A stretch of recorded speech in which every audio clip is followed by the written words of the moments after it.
მეგობრებო, გამარჯობათ.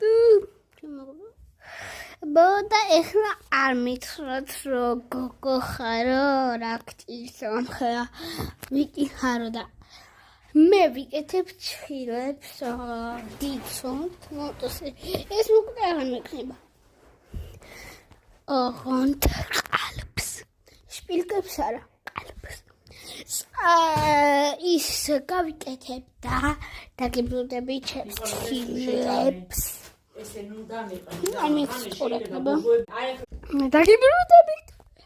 დაგიბრუნდებით, როცა წავიდა გავიკეთებ. მეგობრებო, ყველაფერი კარგად არის. გავიკეთე სახილოვანი დაქანწული დაღლილი. ისინგის აქ მიყოლია და ეს ჩხილები აქ აქვს ეს ჩხილებით. და ორი წუთით როგორ გადავიტანო, ის გადავიტანო რაღაც დამივაჩეს. და აი, მოკლედ მშვიდობები და კარგად. ორი წუთით კარგად.